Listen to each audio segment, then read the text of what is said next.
Hello, Internet. This is Chase Wassenaar, and welcome to the second weekly of the month of February for our Journey of Wrestling Rough Drafts Competes League. Still playing around with some of the branding on that, but I am very excited to share some fun weekly cards. We all got 8 segments this time.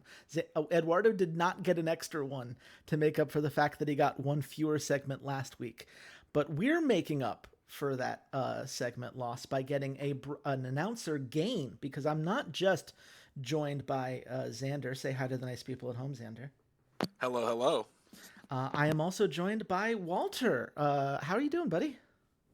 I am doing pretty well. I decided that because Xander butchered my lore last week and tried to do an incest angle, what I am not that dirty carny from New York. Mm-hmm. I figured I had to step in here and set him straight, and it's definitely not because you guys happened to record at a time where I was available, and I said, sure, fuck it, I'll record with you guys. No, Look, it had nothing to do with that, of course. All the lore. Absolutely not. accuracy is important. You have even more than the rest of us, I think, really focused on storytelling over things like game mechanics. So I understand you want to make sure that is focused on and adhered to properly, especially as you look to bounce back from last week. You will be going last because we are going to go in order of highest to lowest scorer from last week's card. But that means we're starting with the person who is not here and who I'm sure is definitely not still dealing with the after effects of me misclicking his female women's tag team championship last week. So, what do you guys expect from Eduardo in response to my continuing inability to click the right buttons every now and then? I'll let you go first, Walter, on this one. I expect that he will have flipped a coin for every single match. He's just going to go with the flow. He's going to go with whatever you decide that you want to do for him, Chase, because I made this joke before we started recording, but I still think it's funny. I think it's a little unfair that we have to compete against two promotions that are run by you. First of all, how dare you? Second of all, look, I think that it happened to work out well last week. So there is a silver lining if Eduardo wants to take a potential lesson from that. Who can say? I am Yeah, the one with two yeah, points right now in the overall and competition. So and I will also say, I can't see the entire card here, but I don't see any belts, which I also think is a notable. Maybe we've got one early on that I just haven't seen, but I think that maybe there's some reason behind that. I'm not going to say there are no belts, Okay. but I'm also not going to say there aren't any coin flip matches because I think both of you have hit the nail on the proverbial head in different directions. So, I mean, we start with just a straight up tag steel cage match. We've got Omerta, which has Sigmund Coolidge and Quincy McKenzie, who I don't think have actually gone as a tag duo before, though they do have some of those gifted acrobat traits, versus Psycho Circus, the two mad clowns who serve as very convincing heels with their own tag team bonuses as well. Xander, I'll ask you first. Who do you think should have the upper hand in this one? Um, it looks like Omerta are a little bit more popular, a little bit, better. They're both close to being over, if not already over. Psycho Circus, of course, not quite at the same caliber. I can see, given the heels, a win, of course, but honestly, this one looks like a coin flip. Do you agree with that, Walter? Yeah, I definitely think this is very much a possible coin flip pair. This does look like he's trying to push his steel cage experience up so he can get to that steel cell gimmick type. But I do love the continuation of Psycho and clowns being used together, especially in lucha libre style wrestling. So I applaud Eduardo for keeping up that tradition. Absolutely, and he wants to reward that tradition. This is actually one of the matches he did select. Psycho Circus are taking the win here, and he is going to get an Nice. interesting story boost as a result.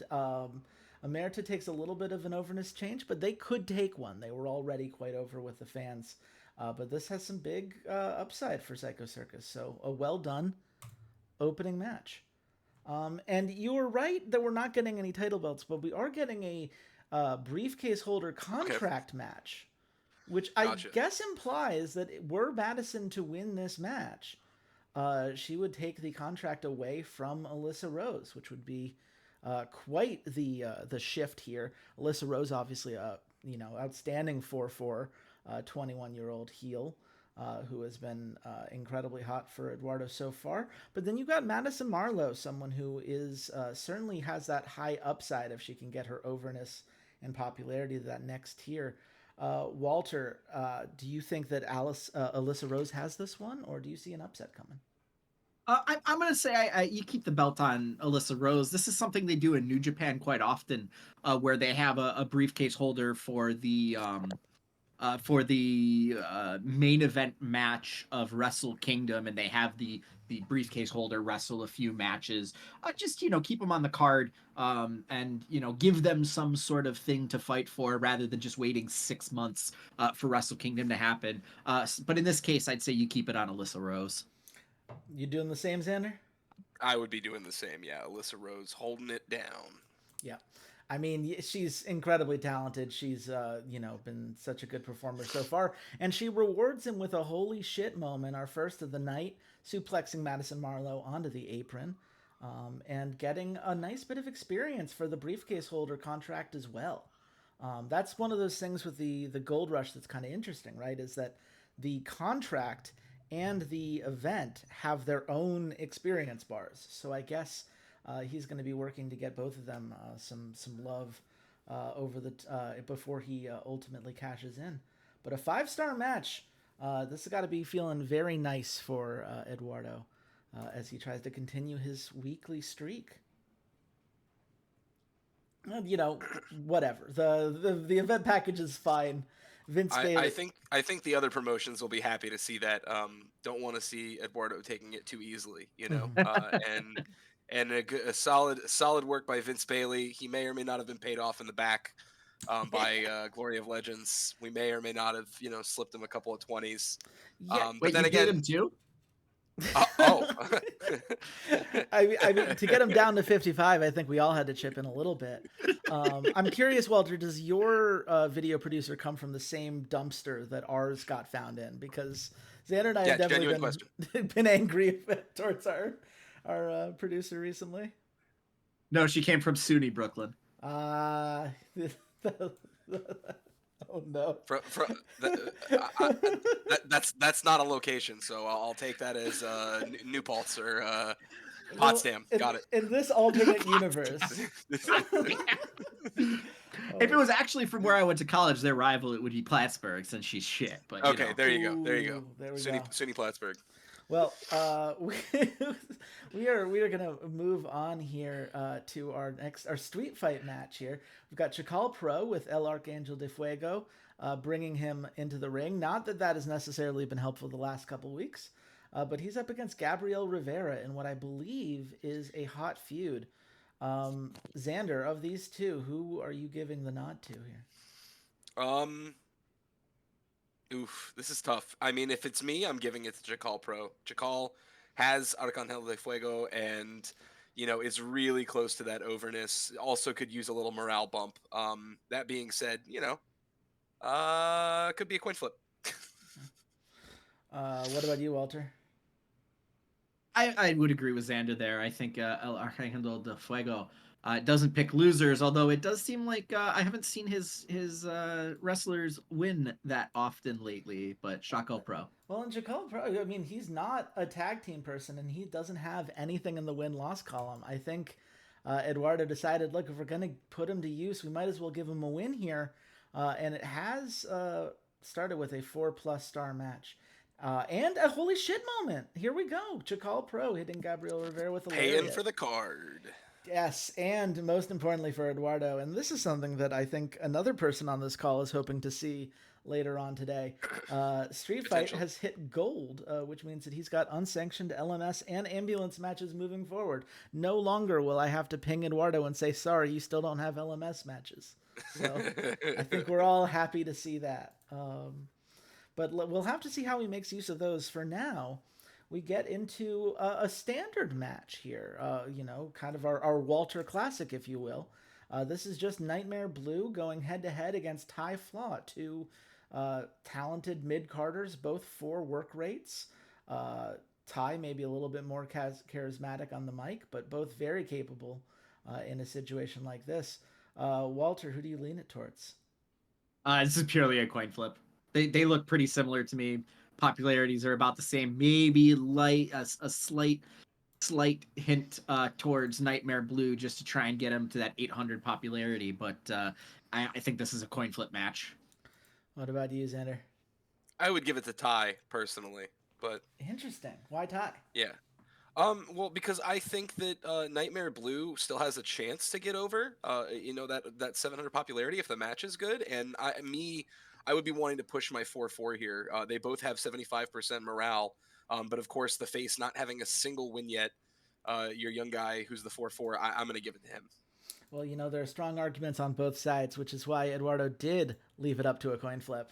And it is going to be Nightmare Blue, and it is going to be a 3.5-star match. Huh. But he gets that 800, so he certainly does get the 800 for Nightmare Blue. That is going to make him a main eventer, and we do love to see the popularity boost that comes with that. I think a bit of an unlucky roll here that Ty loses some overness and morale for that. But this sometimes if you don't have those extra gimmicks, even a feud with 76 hype behind it can lead to an underwhelming match. Unfortunate roll of the dice there. But that's okay because we're going to move on. And this is a much better segment, the one that Vince apparently spent all of his actual time on. Near 4-star to give Shichiro Ishihara a little bit more overness and a little bit more popularity. Which that being said, he did actually reduce the effectiveness. So once again, the dumpster producers strike again. He did. Well, actually, I take that back. It really had to do with the fact that we all apparently paid him to kind of slump the night, and he didn't let us down. He really came out looking to make sure that that the video packages pull down the value of this card for us, and we appreciate that. Yeah. I'm sure Ishihara also appreciates Eduardo going in and saying, look, I know Chase fucked up and took the title away from you, but I'm going to make a whole video package. It's going to be all about you. They're going to love you, man. Don't worry about it. So good for him, certainly. And good for us. So we've got 2 more matches. Another steel cage match. Another thing I think Eduardo is looking to level up where he can. This time we've got Lethal Tempo, which has Skull Dredson and Gina Akatani. Some great workers. Very much in the upper tier of popularity, but maybe mid-tier in terms of their overness, versus Dominion, who is, with Ivy Chavez and CC Cruz. I think a little bit of overness gap between the two, but solid workers and charismatic all around. Walter, who do you give this one to? I think here I go with Dominion. I just feel like there's been a lot of heel wins, at least that I remember off the top of my head. Mm-hmm. Dominion, they're kind of getting up there in popularity. A little bit of a bump to the overness here could make be wonderful for them. So yeah, I say Dominion. Well, yeah, go ahead. Sorry. Please. Yeah. So, I just got to point out, guys, okay, Dominion hasn't been in the rotation for a really long time. They removed it, okay? Lethal Tempo, however, still has extreme value. Once you get going, it's really hard to stop. You just start hitting faster and faster, so I think I got to give it to Lethal Tempo here. I don't know what I expected from your answer here, Xander. I feel like you saw your opportunity and took it, and I do respect you for it. Just as I respect Eduardo for randoming this one up. He just straight up is letting the dice decide, and they're going to give it to Lethal Tempo here. So yeah, they agree with me. Yeah, they certainly a nice overness boost. No penalty for Dominion, a very small popularity penalty, but that morale hit's a little bit of a shame. But ultimately, it did what it needed to do. It's just unfortunate the steel cage actually decreased the effectiveness for this particular event. That's just the nature of the dice sometimes. That was neither fast nor fun. Certainly the audience doesn't seem to think so, unfortunately. But he's got one more match to turn things around. This is our main event. It is a tables match, I believe the first of his promotion. You've got Lionel Looney on one side, a 4-star worker who is... We just had a tables match earlier. Well, we had a tables match earlier tonight? Yeah, Yeah, we yeah, did. yeah, We had one more. This is his first pay-per-view with the tables matches. Then I apologize. or weekly, but yes. Weekly, I think. Yeah. Anyway, Yeah. we've got Lionel Looney and Razor Jackson. Razor Jackson not as over as Lionel, but very much, a 3-2 worker with some nice traits here, especially that risk taker and big match specialist as you're trying to get him ready for the next pay per view. Xander, who would you be giving the win and some nice momentum to? Yeah, this one's tough. I mean, I like both these guys. You've got Lionel, who's already over, could use a little morale though, for sure. And if you want to move him up even further, makes sense. But simultaneously, Razor Jackson needs a dub. Honestly, I mean, I'm pretty sure Razor Jackson lost. I think these two have battled at least one other time, and I know Razor, I believe, lost the last one. But you look at his overness; he's not terribly far off. Definitely could get to the same standing as Lionel Looney. He's also lower popularity, so losing here, if it goes poorly, could end up dropping him down out of the main eventer. So I would say this one should go to Razor Jackson. Do you agree with that, Walter? No, I actually say give it to Lionel Looney. Build the heel up. Dude's getting over, like you said, a little bit of you don't want that morale to drop down too far. I say give him the win, give him a big tables match win, and see what you can build to with him towards the pay per view. I think I would lean towards Lionel as well. Not that Razor Jackson isn't worth getting to a 4-3 at some point, but it's going to be a little bit more of a project. And I like Lionel Looney getting that advantage now. But Eduardo says, leave it up to RNGesus here. We're going to do that one more time. Lionel will get the win. And look at that. A lively start and a bleeding penalty and a holy shit moment. Yep. Lionel Looney getting out of Razor Jackson's finisher before asking him to hit another. I mean, look, he rolled the dice 3 times with 3 matches in a row. And you got increasingly better each time. So, I guess worth it. Yeah, not terrible. Listen, the card overall not bad. Maybe a little bit lower than last week, but still over a 4-star card, and he definitely paid for it with those holy shit moments. So nothing to scoff at. Yes, it is going to be less than last time, a 4.25, which brings his total score for the weeklies to 9. So I'll have to get a 4.5 star if I want to keep up.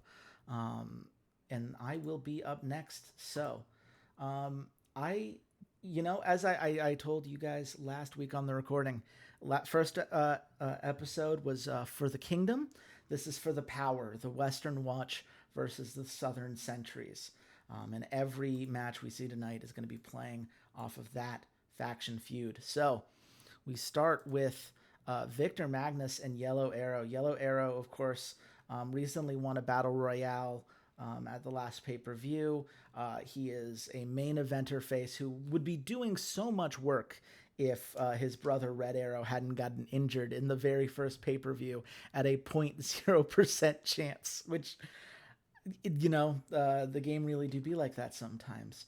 But has certainly done very well in solo work with his brother on the sidelines. Meanwhile, Victor Magnus, a master of strong style, a 4-4 27-year-old heel in his own right, and just on the over the cusp of the main event. Walter, who do you think I should be giving this to? I think you're going to give it to Yellow Arrow just to keep him strong as you're building towards his brother's return and keeping him there in the strength of the tag team scene. But there is the chance the hit to Victor's popularity may drop his work weight or his charisma. So maybe you just go there for the stats because you are playing the game mechanics instead of just the story. That is fair. I do like my number thresholds here. Though Yellow Arrow, if the match goes badly enough, not super safe at 8-10. What about you, Xander?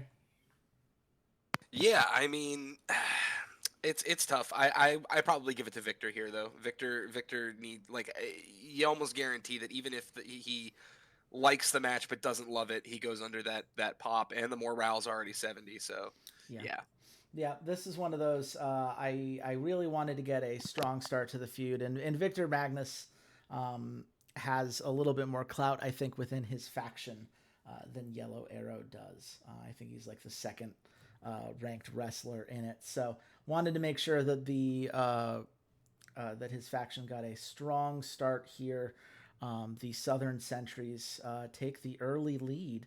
And I'll take a nice holy shit moment in a near 5-star match. Absolutely. Now we'll see. I go on to the tag match, and here we have Savage Vengeance versus Unlimited. Unlimited, Bryson Pierce and Evan Zane, some gifted acrobat tag team specialists who are going to bat for the Western Watch here, versus the Southern Sentries, Jan Sanake and Riku Inoki, who are incredibly over with the fans. Not quite main eventers, on the cusp of that, but certainly have both of their members over versus only one over for Unlimited. Xander, which direction do you think I went with here? Yeah, I mean, I think from a game mechanic perspective, you give it to Savage Vengeance. They have a little bit more upside for the win here in terms of them both being pretty much over and also being at that pop threshold.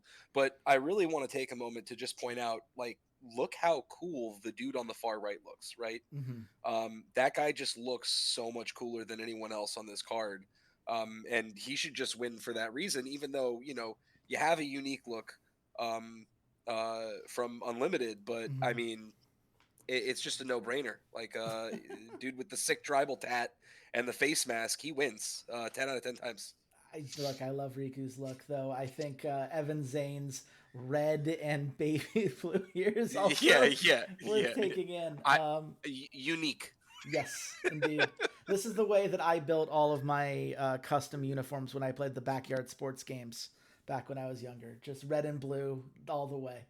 Red, Uh, red and cyan, whatever, baby blue, whatever, let's do it. neon electric blue. What what about you, Walter? Who do you give this one to? Despite the fact he does have some Robin's egg blue in there, I am going to Robin's go with Egg Blue. Savage Vengeance. Again, you are playing the game mechanics, and I think it's worth more to go ahead and try and get Savage Vengeance above that 800 pop and really give yourself a dominant tag team. See, I understand what y'all are saying, but the reason I went with Unlimited here, beyond the fact that it's a 5-star match and beyond the fact that it's going to give me a holy shit moment with the announce table coming from the top rope, I really want Evan Zane to pop off here.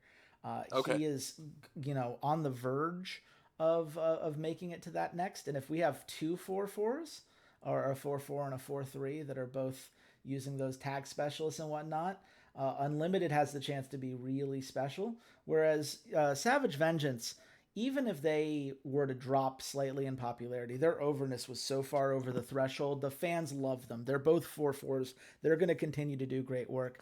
And it turns out I didn't even have to worry about that because they both got over with the fans. They both got a popularity boost. And Savage Vengeance is just 1 point away from hitting that 800 threshold anyway. So and the power feud goes hot, which I was kind of counting on for a few of these different Gus matches Sanchez, check PayPal.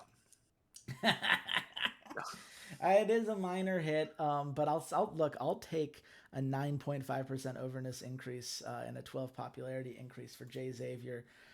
Xavier, a guy that is very talented, but his old gimmick was trash, and he was sitting at like a 45 overness, I think.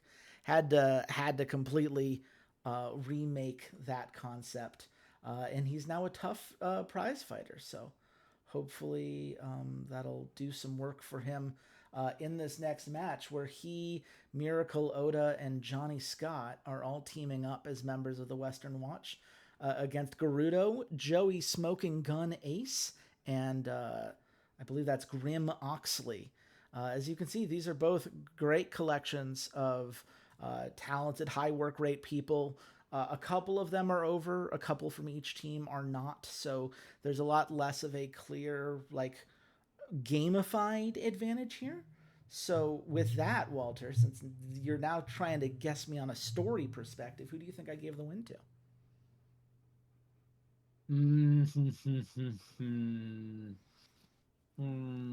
I am going to say Western Watch. Western Watch. Don't ask me why. That's just what I think. What about you, Xander? It's got to be Southern Sentries. I mean, the Southern Sentries here, like you got Gerudo and Oxley in a group together on this card, right? Mm-hmm. Scott and Oda are cool, Xavier's cool and all, but like the Southern Century should be the ones to take this, and then Western Watch come back strong for the pay per view. Is my perspective on it. So I'm going with Southern Centuries. I also went with Southern Centuries here. You're going to notice a running theme with these. Last week I had the person who got the new gimmick package lose, and that's going to stay true here because he got enough of a boost. I'm not worried about Xavier taking a hit. Miracle Oda is going to be fine.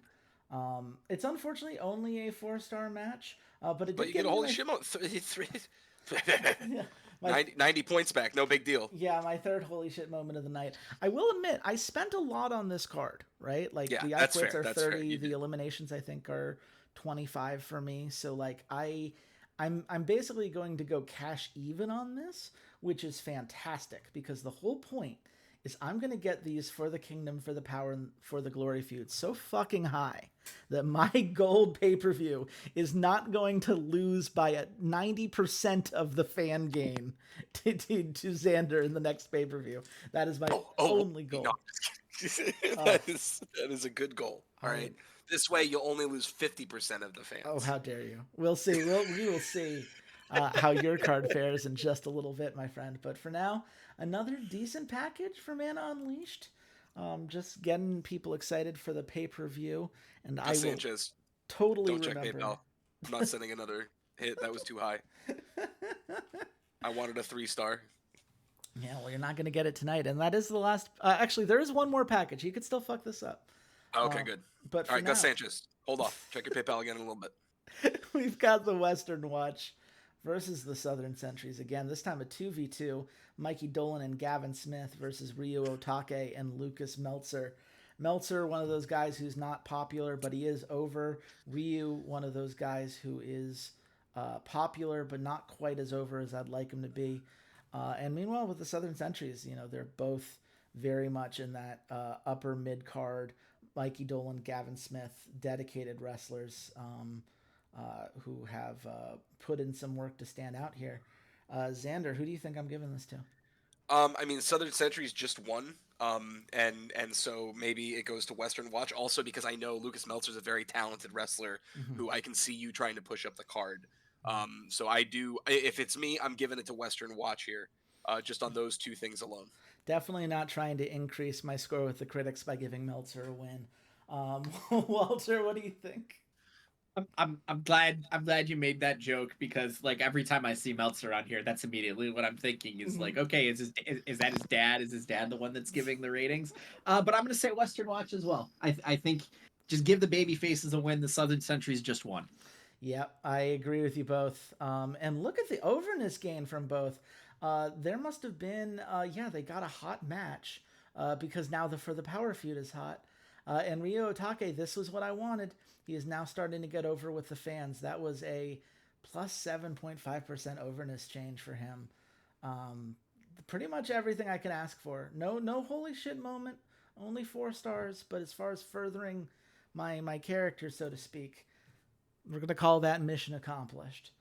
Um, and here you go. Here's the payment There we finally go. went. There you Okay, go. Gus, check PayPal. Got you. It took both of us this time. Yep. Yep. It's fine. Eduardo sent a ping over just the last second, just to make sure it goes over the edge. Oh man. Well, this is the big one here. The Western Watch. This is El Rey Loco, the faction leader, and Prince Pretty Pink.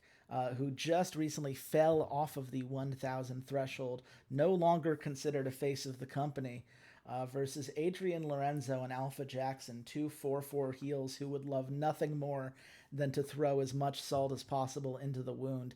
This is an LMS match, I believe my first since unlocking it last time around. So Xander, or Walter, I'll turn to you first this time. Who would you give this one to? You know, I think you keep baiting me with this storyline thing of which team you want to be stronger going in, but I'm just gonna go with my gut. I like Prince Pretty Pink. I give it to Western Watch. You give it to the Western Watch. Do you do the same here? I like Lorenzo and Jackson, okay, but I know that Chase likes Prince Pretty Pink a lot, okay? So I also think it goes to the Western Watch Of here. course it goes to the Western Watch. There you guys go. Look, I first of all, I feel terrible for putting Prince Pretty Pink down the card. He needs to get back to his status where he belongs. But also, El Rey Loco is a faction leader who has not had a single singles match so far. He is a tag specialist, and he's done all right with his tag, but it's a tag that's had to take some L's for the sake of Savage Vengeance, or not Savage Vengeance, Highway Robbery, excuse me, and their title run. So it's important for El Rey Loco to remind everyone that he is a champion. And oh my fucking god, That is so. You just spent all that time explaining why he's gotta win, and this man's was already injured. We just hadn't scrolled down. Oh, that's so good. I just want to know why this game hates me. That's I just so good. this is Oh, somewhere Eduardo is like, yeah, that's right. That's how this works. You know, the thing here is they didn't say that he got injured in the match. He got injured by Eduardo backstage with a fucking pipe wrench. Eduardo showed up. Eduardo didn't actually pay Gus Sanchez to throw. Eduardo paid Gus Sanchez to, like move the stairs or something so that dude falls down. Yeah, just leave the door open so that exactly. his hit guy can get through. Well, yeah, exactly. The good news for me, it's another 4.5-star card, pretty much identical to what I did last time. Which is to say that the formula works. But oh boy, losing El Rey Loco for any amount of time is actually atrocious. It's gonna hurt. Yeah, it's gonna hurt. One of my best wrestlers and a faction leader at the pay-per-view that's all factions. That's rough. Cool. Someone else is gonna have to pick up the Cool. mantle. Cool. I mean, that would be like. I mean, if I want to get devious here, I could have someone overtake the throne, but I got a whole theme going. It's kind of the girls' week next week. And can you just imagine how the fans are going to be where it's like, oh, the men get 2 shows, but the women had to share their show with some asshole taking El Rey Loco's spot? I'm just saying, it's bound. I could see the controversy coming a mile away, and I don't care for it. The Reddit is going crazy right now. Yeah, Circled Square is really not having it. But for Circle Square. Look, I'm pretty sure the game makes that joke, so I can't take full credit for it, but it is very good. Xander, any thoughts on your card for tonight? Yeah, I mean, listen, last week was like our lowest end card that we had put out to date. And as a result, it was a relatively low performing card. Not the lowest of the night, but low. And and so this week we're coming back, getting folks engaged with Wednesday Night Triumph. There's some big matches on the card tonight. We spent a little bit more money. We got some storylines being furthered for the pay-per-view. We got a couple belts on the line, and we got some gimmicks going on that we didn't have last week that we're looking to push. So honestly, this is I'm not expecting our best card, but this should be a high performing card. We will see if it can live up to that hype. We start with a 4-way street fight match featuring 2 beatdown gimmicks. Were custom made just for this. We've got Lethal Chris and Lethal Mark, the Lethal Weapon duo, this time fighting in a solos match. With Colin Torwell, the 4-4 face, who has definitely been on the upswing recently. That 92 overness is feeling pretty darn good. And Ryan Fox, who has just been kind of waiting for his moment compared to maybe some of the other members in Xander's roster. So, Walter, who do you think takes this one? I mean, it feels like based on the numbers, this goes to Colin Torwell. It seems like he's really in this feud, and the other guys are kind of I don't know. They just feel like they don't belong here, especially with them no longer not being in a tag team. Right? This is a 4-way match. They they can help each other out, but at the end of the day, somebody has to win. I think that becomes their undoing, and Torwell takes the win. Yeah, I have to admit I don't see either of the Lethals winning this or much of anything really until they get their work rate up. But I do think personally I like the idea of building Ryan up a little bit if you plan on using him. That's 66. Like it's a long term project, and he definitely has a ways to go to get to the main event. But Colin, if you're giving Colin the win here, you're saying I've got plans for this guy. I think he's going to be moving up this card and facing a higher level of competitor sooner rather than later. And I believe that is the case, is it not, Yeah, Xander? yes, it is the case. We are moving Colin Torwell up the card tonight. I will say, okay, well, awesome that we got the holy shit moment. But I will say that there is something that is going to come out of this match, Walter, that you kind of criticized before. But you know, Colin Torwell and Ryan Fox may or may not be getting along pretty well after this match. And the Lethals got to get back to the drawing board. But you know, there might be some tag stuff going on between these guys in the future. There you Well, go. Long-term storytelling. I like it. yeah, we would like to see that. I'm not sure all of the fans loved watching the Lethals fight. I think that two Yeah. work rate probably brought down the overall score of the match, but and a little low roll on the street fight. But you love a holy shit moment, and we move forward into one that I'm really excited about. Regan Awesome. Fans might note that hey, that's under 80%. Why is he still listed as being a hot wrestler? Well, I believe that based on your end of the line faction feud, um, the way that those who are no longer in the faction got resolved, some of the overness may not have calculated yet. So we're about to learn a valuable lesson about whether the game corrects this based on the result, or whether you just get to stay over at your lower percentage. Arik and Awesome is the guy testing that theory out for us. But Wijaya the Dark Run, also a great competitor, a 4-3, and a nice heel that's been climbing up the card. Walter, who would you be giving this one to? I think here you go with Reagan Awesome. I think you give him a little bit of a win. He's a young guy. Make sure you build him up a little bit. Make sure that overness gets back above 80%, and keep him happy. He's nice and young. You want him to be a long term piece of your organization. Mm-hmm. Yeah, I mean, I love Regan Awesome. He was in my first league before we did all of this together, so I've got a personal affinity for the guy. But even if I didn't, you want to keep him over, and if the game doesn't let you just keep that permanently, a win here I think does a lot to correct the drop off that came from his faction no longer existing. Isn't that right, Xander?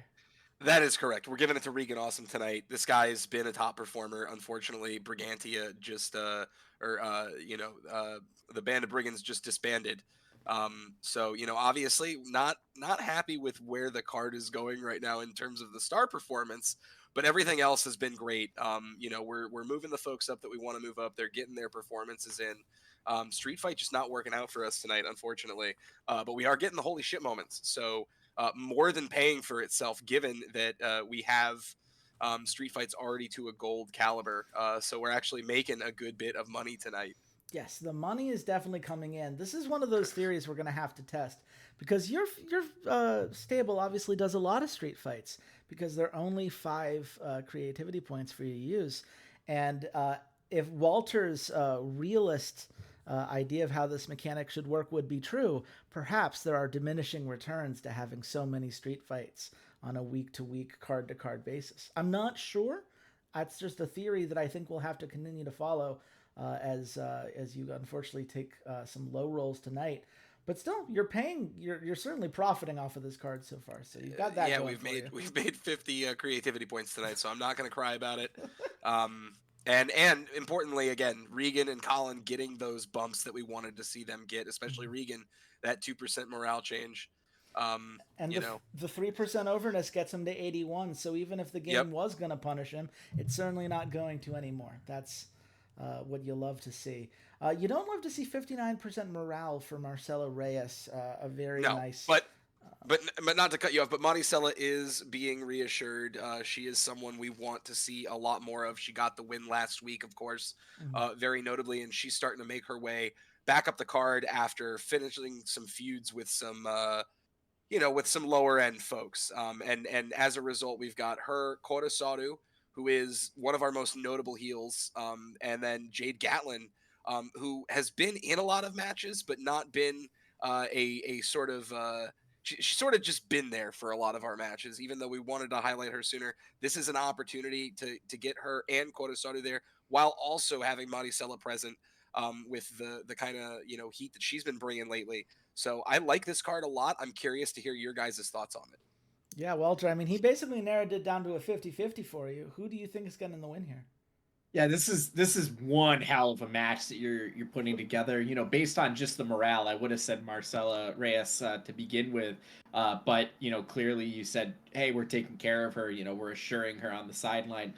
So I think then I'm gonna go with Korosaru. I think the Colossal. You need to have that giant monster heel, ready in your back pocket, and having a triple threat submission match. It feels like she should be able to handle both of these women.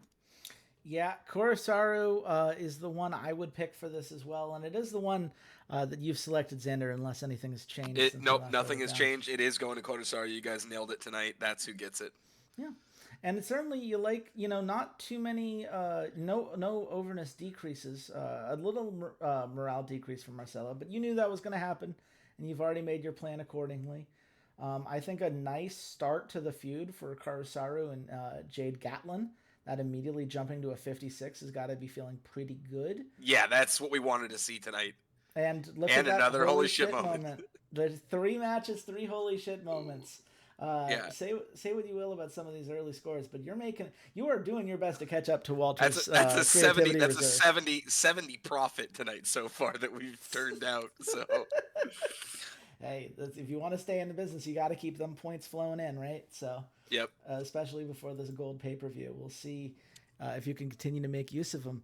But for now, we have a new faction. You want to tell us about this one, Xander? Yeah, so the new power here that we have coming is called Brigantia Rising, and it's some of the folks that were in Band of Brigands, that after their devastating loss, the disbandment of Band of Brigands, are trying to regain some power, and it is 3 folks that were near the upper end of that, that they just have a different idea about how they want to run things, and they're looking to maybe bring in some different people this time, and keep it a little more tight knit, and they think that last time bringing in too many folks, that weren't necessarily able to do battle, with burn it all down, and conquest or death, that now they have a better idea about how to do it, and they're going to move forward accordingly. Mm-hmm. I mean, what do you think, Walter? Forming these new factions in the shows, I think it's become a. I mean, you used it last week, I believe, or Yep. um, I think it's a obviously a great boost. You love the 70% to start, and we'll be interested to see. I guess we'll get to see it tested right now, right? Serpentine Suprema, going up against Skull Shot, Mr. AK-47. Skull Shot beloved by the fans despite having no wins to his name. Serpentine Suprema still building that fan base, but hopefully a new faction helps him get there. I mean, Walter, who do you think gets the win here? I think you give it to Serpentine Suprema. I think that's the entire point here. You're bringing them back together. You're building back up that faction. You want to give them the win to get started, and obviously, leader potentially back in Serpentine Suprema to get them going in the right direction. I mean, I love Serpentine Suprema. He did a lot of work for me in my first league. And I do think that if you can get his overness there, he's got a lot of the intangibles you love to see in a top tier wrestler. And he's certainly already gotten a good bit of popularity during his time. Safe to say that that's where the win is going here, Xander? That's where it's going. Skullshot's a talented performer, but tonight it's going to Serpentine. He is someone that is looking to cement himself as the potential leader of Brigantia Rising, and that is not going to stop tonight. Yes. It's going to be a little above a 4-star match. So, one actually tied for your best card of the night, and there was no gimmick spent here whatsoever. Just goes to show 2 good performers can still put together a great match when Absolutely it comes out. But you want to tell us about this fatal four-way I Quit match you've got going here? Okay, yeah. So we've got a fatal four-way I Quit match between some folks that haven't been seen a ton on their own in lesser matches. I mean, they really have mostly been in some of our big battle royale stuff, or sort of just there. Other than, of course, Braden Castle, who everyone knows is a top performing heel in our promotion. Also, someone who is part of the Castle Crashers with his brother DJ Castle, and notable member of his faction. But tonight we've got Jay Avalon and Azaki, who I want to highlight. Jay and Azaki, both very talented wrestlers in their own right. They're 4-4s. They're happy. They're over. They're on the younger end. But this entire card is really guys that aren't necessarily rookies, but they're still young. They've got a lot ahead of them. And yeah, that's why I'm very curious to hear your guys' thoughts, because honestly, this can go in a lot of ways. Yeah, start with you, Walter. Where do you see this going? I mean, here's the thing, right? You got a whole bunch of four-star guys here. Where do you want to, pull the trigger? Skullface almost there with the 800 popularity. I think you stay with Braden Castle here. He's already up there. He's already a big star, and you can get him ready to challenge for one of the belts. And whether he wins the belt, great, super huge star. You can start pushing him towards being that kind of next face of the company. Or you can have him lose. He's still got a ton of popularity, so we can take that hit. So you're not risking losing, any of the stars in his work rate or his charisma. I get where you're coming from. I'm looking at Skullface here. He is currently over, but only because he has not yet faced the loss of his faction no longer existing. I don't know if a win is enough to save him, though. I think getting him to main event could be very helpful. So just side note, he was not actually in Band of Brigands. He is one that we didn't account for somehow because he was not in Band of Brigands. Was he not He's in Burn It All Down? Which No, he's also in took Burn an It All over- Down. Yeah. But that did take an overness hit as well, Oh, right? Both that's right. They factions did as took a well. You're hit. right. You're right. Both factions took a hit. You're right. But you're right. He still theoretically has his faction. I still don't know why his faction took such a huge hit after winning that feud. But at the end of the day, I don't think you went with Skullface here. I don't think you're worried about him being a main eventer. You went with Braden here, right? Correct. I went with Braden. Skullface again, very talented guy, but someone that we are confident will get a lot more love in the future. Mm-hmm. So yeah, I mean Walter's logic I think made a lot of sense. Unfortunately, and this is the thing that we feared would happen. Yep. He is no Yep, longer no over longer. with the fans because he is no longer at that 80%. So you basically get one more great match out of him, even if they're below the threshold, before you got to start working on it. We did not get another holy shit moment. In fact, the I Quit, you can tell, I believe that was the first for your. Yep, we'd never run an I Quit before. Yeah, so didn't quite go the way that you were hoping for, but Braden is feeling good. It's certainly a nice popularity and morale boost for him, and the penalties for everyone else very low. So, hopefully you can continue to build on that, and Braden can be the long-term challenger you're looking for. Tell us about our first of the two belt matches you have for us tonight. Yeah, so first one, it's a triple threat tag steel cage match. So obviously steel cage is something our promotion likes a lot. We're trying to push up here, and actually we have three very talented tag teams. I will say that Vinland Saga's popularity is a little bit lower, but they are tag team specialists, right? They are super over with the fans, and it is something that despite them being a little bit lower in the popularity, there's a reason that they're here, and it's because they're extremely capable in these tag matches. Now, that, of course, being said, we've got the two here that are arguably most likely to take this home. And that's, of course, the reigning champions, Hangtime Heresy, two of our Hangtime brothers, one of whom just pushed up into becoming a face of the company, and the other who's still trying to make that solo push himself.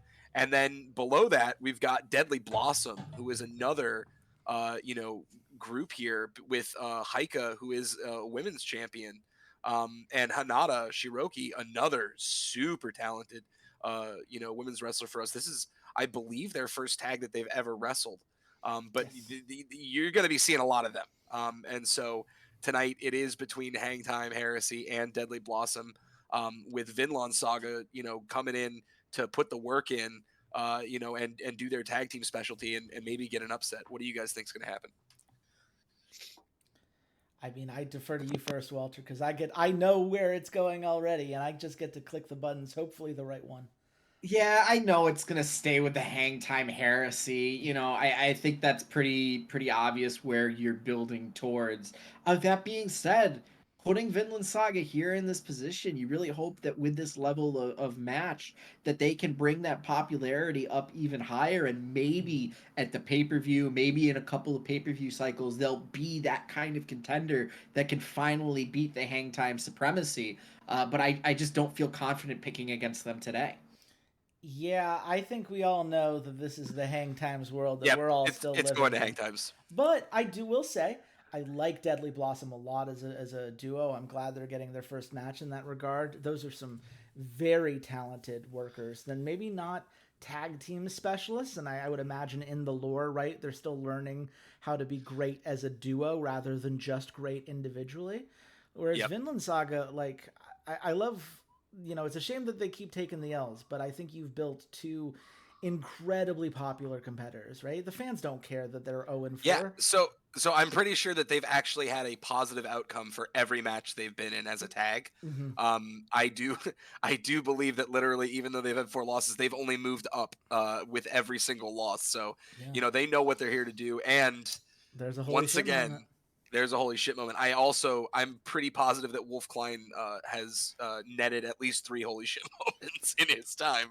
So once again, Vinland Saga doing exactly what we need them to do, and coming in, performing, and moving themselves up despite taking the L to, of course, two of the Hangtime brothers that are hard to beat.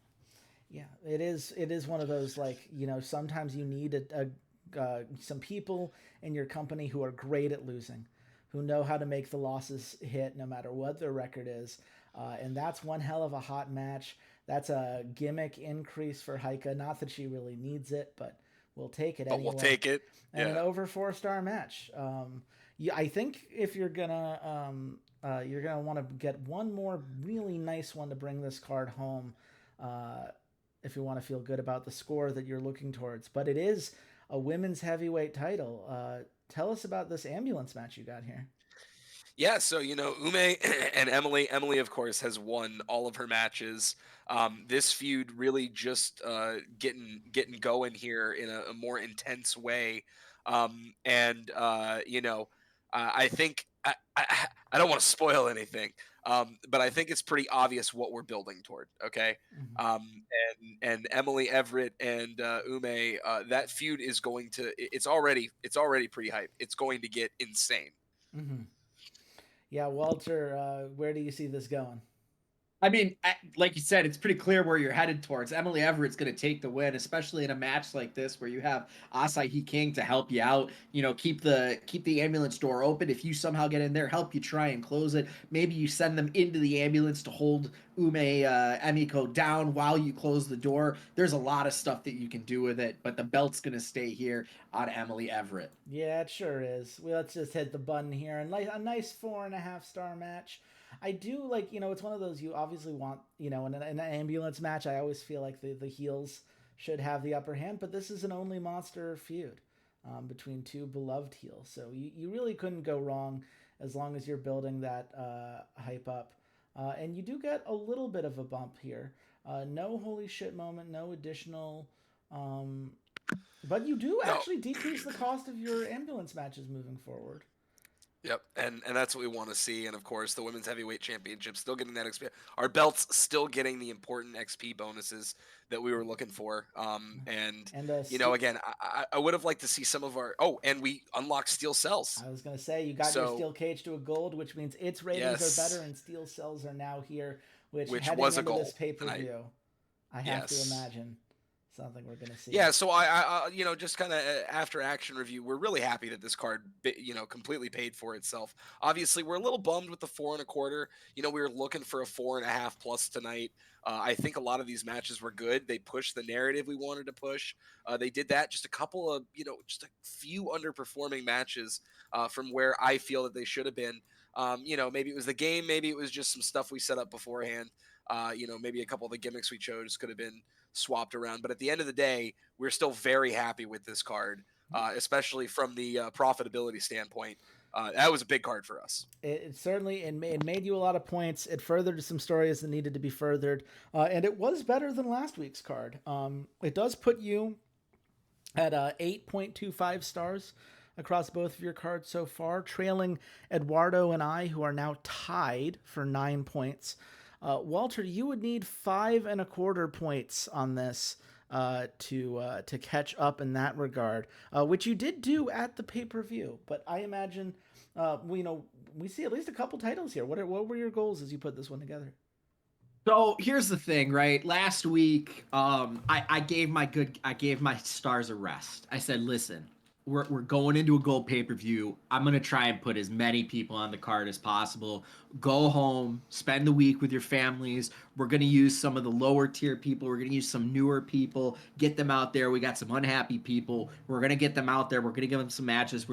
We basically treated it like a dark match card, right? Let's see what we got on some of these people. See if we want to, really pursue some stuff with them. See where they might shake out on the card. Are they going to be the first person eliminated in a battle royale on the card? Are they maybe going to challenge for a belt or a number one contenders type match? That sort of thing. But today, we really start bringing it back. We get ready for that gold pay-per-view. And as you can see right there already, the main event, we're getting a rematch between Axel Dust and Christopher Devlin for the SWA World Championship.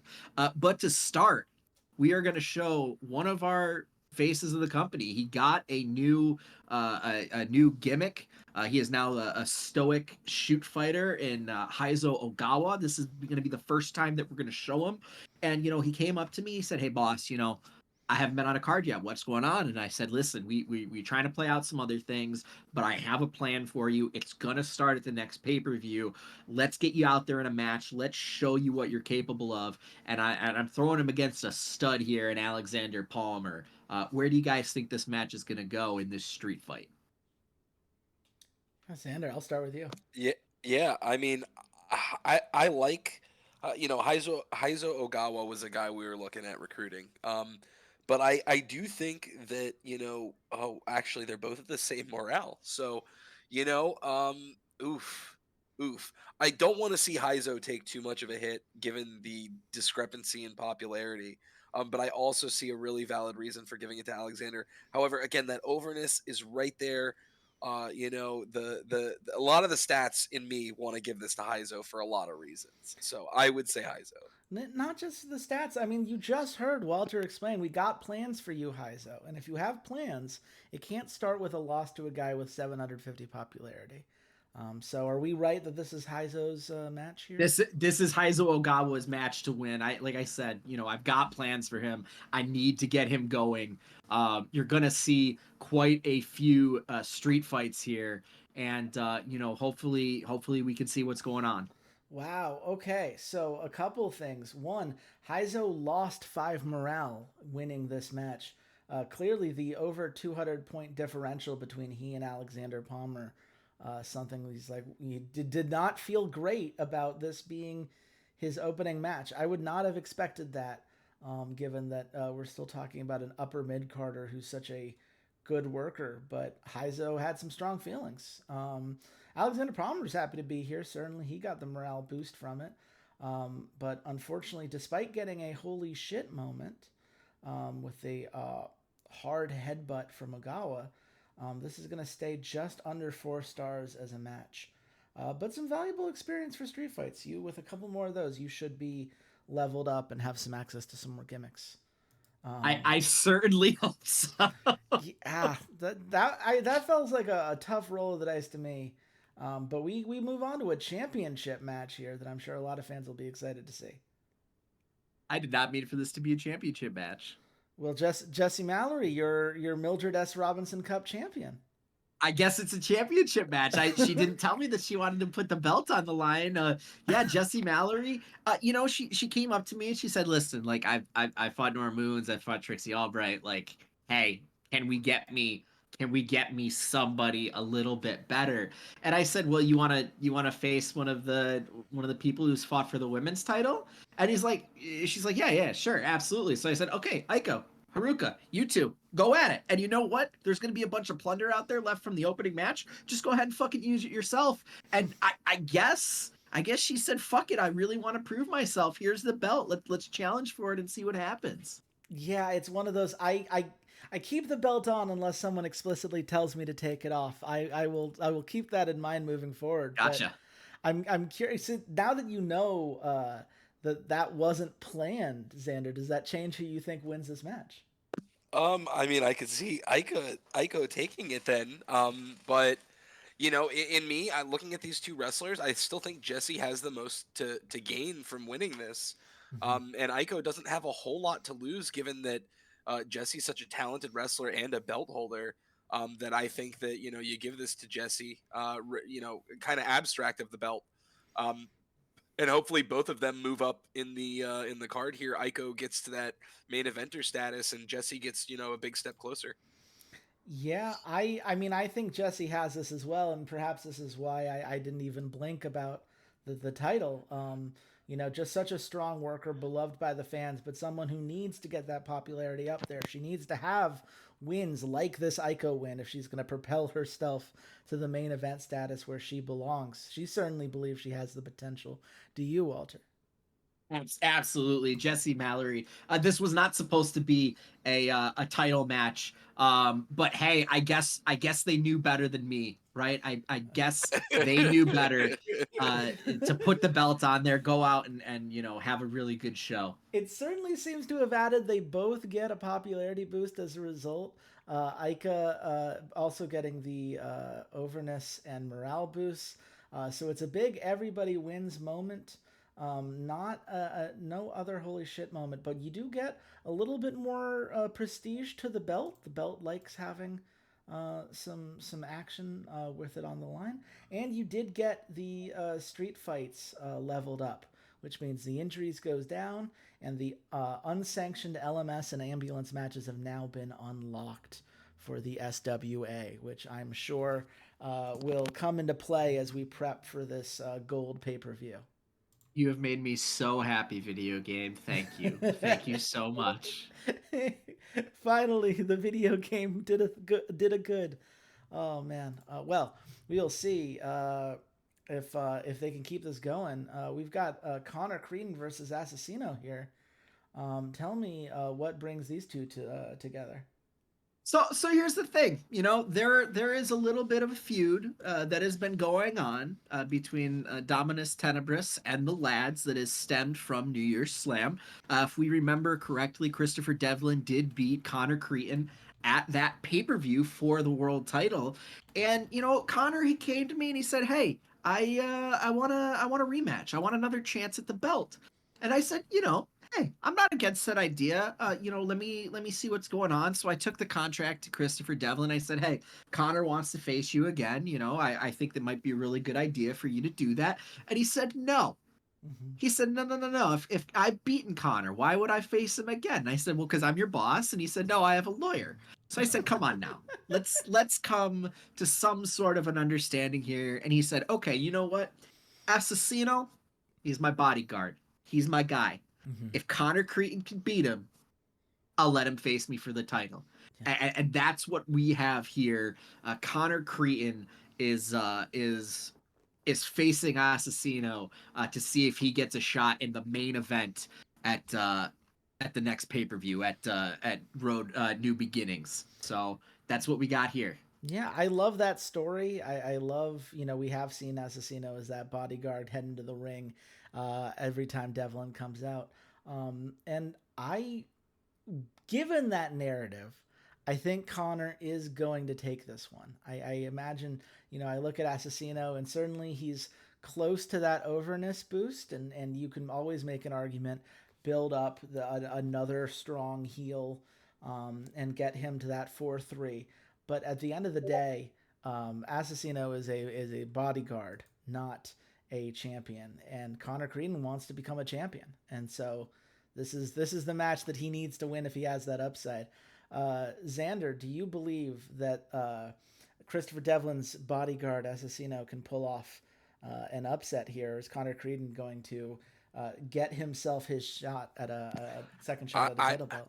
I think Connor Creedon is the one who takes the dub. They're both right there for the popularity, but really, again, in that storytelling, you want Connor Creedon to get that second chance. And on top of that, I like seeing that guy's morale go up. He's a 4-4. He's 32. He's got a lot of time left. Give him the dub. Move him up.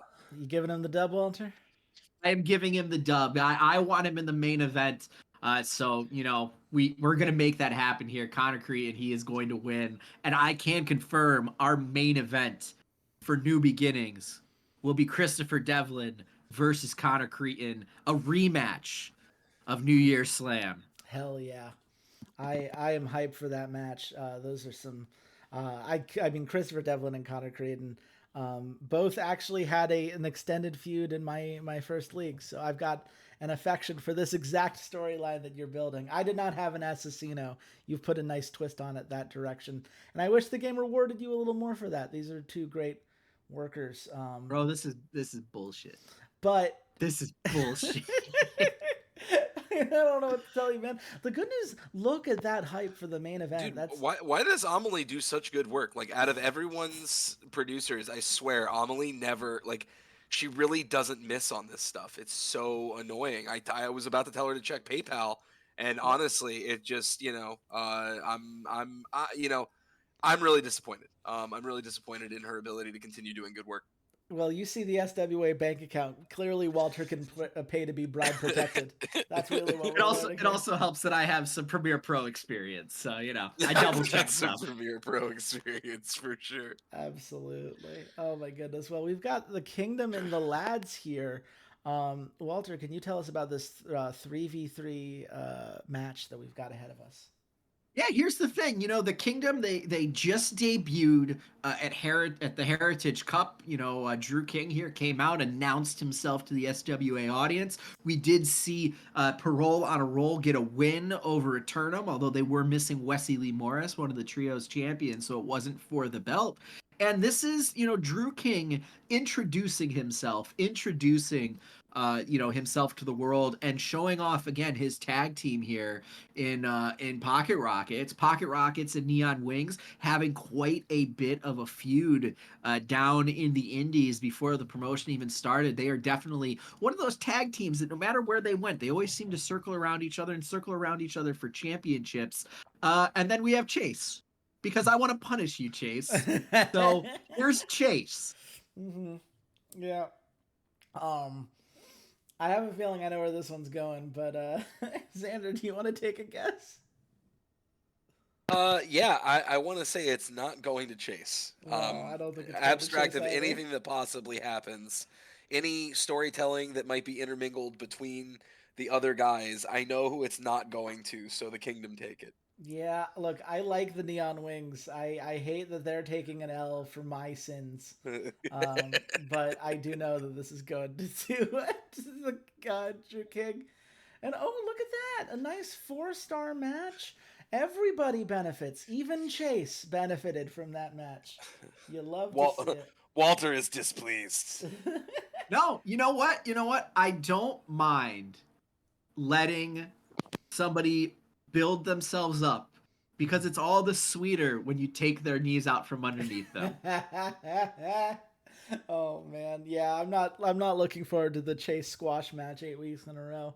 But for now, I'm happy for the Neon Wings because again, they don't deserve to be dragged down with me.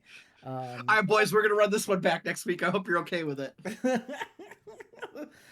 Some of the fans would, at the very least. It is a nice hype match, and we do love to see the overness increase as a result. But we've got. I'm still mad. I'm only getting 4 stars on these. I'm annoyed by this. Yeah, I don't have an answer for you on that one. Hey, listen, you and I are in the same boat on that tonight. Okay, I had the hype feuds, I had the gimmicks, and I had the same thing. If anything, you spent less than me. to come out with the same result so far. You sure got a lot of holy shit matches to. Well, to yeah, take I did. back. I did that one padded the wallet. Okay, but I didn't really need that because bear in mind, next to Walter, I am the next richest. So, I was hoping to further storylines and do that. I was just pleasantly happy that we profited for that I'm gonna throw it into the pay-per-view is what's gonna happen. See, you say that, Xander, but I needed to make sure that I got gold street fights, so there's 2 more street fights on this, Okay, fair enough. including right now. It is. Wait, have his street fights decreased any quality real quick? Just the first check. one decreased, but the second one. Okay, increased. but then the second one increased. So I don't think that's how. I it mean, works. I think it's just I mean, in anything in this game, right? It is a roll of the dice, even a 0.1% chance. So the percentages could be shifting. It doesn't mean that a 1-to-1 will always be the case, right? So yes. I don't. More if only there was a way for us to ask the developer. Man, if maybe- only one of us wasn't hosting the recording and could go type that out now if you wanted to. Yeah. Listen, we've seen an injury on a 0% chance, so we've seen 3 injuries to my company on 0% chances. Oh boy. Well, Walter, tell us about Patty Gilman here and why we should be hyped for his match against Shohei Hirano. Yeah, so we got Shohei Hirano. He is the tag team partner of Kenzo Nai. They are part of Strong Style together, and he reached out to me. They've had a couple of matches here and there, but he goes, "Hey, why is Kenzo getting all the one-on-one matches?" And I was like, "Well, I don't know. Like, I just put him on the card to start, and there's a feud going on there." He's like, "Well, I want one. I want to be showcased a little bit here." And I said, "Okay. Well, tell you what, I need to do a whole bunch of street fights tonight because I need to get the experience to level it up. That way I can unlock some other matches." And he goes, "What? What are you talking about? Experience?" He's like, "I'm very experienced. I'm 25 years old. I've been doing this for a while." And I was like, Don't worry about it. I'm playing a video game." And he said, "Okay, well, can I get a match tonight?" And I'm like, "Absolutely. You can beat up Patty Gilman." Because I wanted to find someone kind of in his wheelhouse that was a baby face, and here we go. He's gonna have a street fight with Patty Gilman. Yeah. And I mean, honestly, good for Patty Gilman, right? Like, based on that description, I don't feel good about his chances in this match. But I like a guy with 74 overness who, is finally getting his way into the ring. Has not seen a match, at least a singles match, for you so far. Xander, is it safe to say you're picking Shohei Hirano to win this one? Yeah, I would be picking Shohei as well to take the dub. Oh no! Oh, that's an no. injury. Oh no! Oh A no! 0.7% chance. There have been 2 injuries tonight. That's frustrating. That is a slightly under 4-star match. That is a street fight with a decreased effect. It will give you a holy shit moment. The fans did go crazy when he speared Patty Gilman through the barricade, but unfortunately, I think the rest of the match suffered when he was limping a little bit afterwards. And now it's time for your Dr. Lopez to go and take a look at it. Oh no! I'm so sorry. Oh no! It sucks, man. I just the game decided to be mad at you for talking about how by criticizing it earlier, I suppose. But God, that's brutal. Well, at least your switching sides went well. Talia Adler attacked the other members of the kingdom from behind, and Made in Japan joined her. She has now But not Shohei Hirano. One of the members of Made in Japan. No, he wasn't around, unfortunately. Well, yeah, I like to imagine he was like standing in the back giving moral support, trying not to show the fans that he was in pain. We'll see how severe the injury is, I suppose. But it was a 24 popularity boost and an overness change, so that's something. And Emily Gonzalez did her fucking job. I appreciate it. I don't like that she keeps doing that. Look at 3 people now starting to get over with the fans. And there's now a treachery feud that has been created between Drew King and Talia Adler, if you would like to pursue that. That's interesting. Yeah, it's obviously you don't have to. It's just a thing the game is giving you. Okay. So we will add what has been a tumultuous night, I think, on multiple fronts for some of our competitors Son of a here. bitch. You got our world. Tell us about our world championship. You pointed that it was a rematch earlier. What Yeah, inspired Christopher Devlin to take on the challenger again? so here's the thing, right? Christopher Devlin, he showed up last week. He was like, "Hey, why am I fucking here?" I was like, "I didn't tell you to show up. I told you to spend the week home with your family." And he says, "Well, I hate my family. I want to get paid." And I said, "Well, I'm not paying you this week. Like, you're not on the card." So he's pretty pissed off. So he was he's backstage, back in the locker room. He's bitching and moaning. He was complaining to people. And Axel Dust also showed up. I forgot to email him to tell him to stay home. And they got into a little ruckus backstage, right? Assassino got the email to stay home. So Devlin was here by himself with Axel Dust. Devlin, ran away. And, Axel Dust, Devlin's suitcase was left there. So Dust opened his suitcase and he took some kerosene that was out back and dumped it in the suitcase and burned all of Devlin's clothes. So Devlin said, "Fuck it. I want a fucking rematch against this prick. I want to beat his ass." And I said, "Hey, listen, I'm playing a video game. I need some experience in a street fight. Go for it, buddy." And he said, "What the fuck are you talking about video game? Do you have a concussion?" And I said, "I might, I don't know, but sure, go for it." I So do you have can have a baseball bat rematch with against barbed Axel wire on it. Dust. Does that count? Yeah, there you go. Oh, There's a man. light tube at Axel Dust's hand. It's great. It's fantastic. Where do you think this one's going here, Xander? I would hope with Christopher Devlin, he needs to get paid or he's going to start burning the whole place down. So Yeah, I also am concerned about saying anything negative about Christopher Devlin. So we're just going to click that button real quick. And look at that. A near 5-star match. Nice overness and morale boost for each of them. Popularity for Axel clearly held his own in that match. I just want to point out that's actually kind of crazy. He's with a guy that's like 300 popularity below him, isn't even a 4-4, and they come up with that match. That's pretty big. That's honestly a really solid match to end the night. Yeah, I mean, certainly having the stakes of the championship helps, but the two of them just work well together. Perhaps through the ashes of Christopher Devlin's things, Axel Dust picked up a couple things that served as valuable moves in the match. He did make Christopher Devlin bleed, which has to be at least a nice consolation prize. But that Oh wait, oh, Talia left. oh yeah, that was part of the Oh, that was the I missed that. segment Yeah. before. Oh, that was with the segment. Oh, I didn't Yeah, realize she those were the left. switching Okay, that's with sides. the treachery. She, Oh, I Mhm. see. Yeah, Okay, she left the okay. kingdom to join Made in Japan, and they I both took see. reputation changes as a result. And it gave that potential feud. So definitely, especially those last couple matches, you see it got better as the night went on. And Walter, you were going to tie Xander and Eduardo tonight with a 4.25 score. That is going to give you 8 stars so far across the 2 weeklies. It is I'm sorry. I'm sorry to interrupt. Christopher Devlin just came back here screaming at me. Apparently, he is upset that Axel Dust made him bleed his own blood. He is demanding Axel Dust pay for his actions in a last man standing match against Assassino next week. And if he wins, he is in the main event of New Beginnings. oh So hell next yeah. week, Assassino versus Axel Dust, last man standing main event. Man, you're not going to want to miss that. I'm certainly excited to see how that card comes together. I'm also excited because I'm the only one who gained fans this week, thanks to my 4.5 stars. Well, Uh, you lost the least, Walter.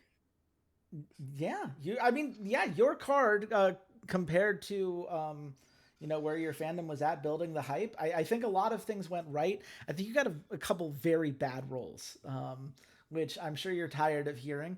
But especially after the game gave you that injury on a 0.7% chance.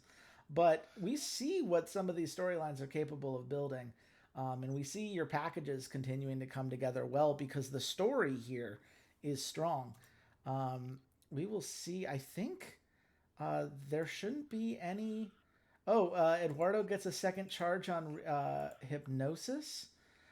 You, Xander, because the game loves you, got 2 As it new does. artifacts. Staff interest, I think you get to hire somebody, and ring return, which I believe and I'm gonna double check myself here, but I think this is one of those a retired superstar who's not a Hall of Famer, not a Hall of Famer, Okay. Well, fair enough. but All can come right. back for one more match. So that's something. Walter, we'll see. Shohei Hirano's injuries 5 to 7 months. Oh God. That is unfortunate. I'll see what the doctor mechanics are. I don't think as a level 1 doctor you can really do much. There are segments you can do to like keep him in people's hearts and minds in a couple months, but that is a really rough roll of the dice. My card is in shambles. And El Rey Loco's 5 to 7 months. Shit. No. God damn it.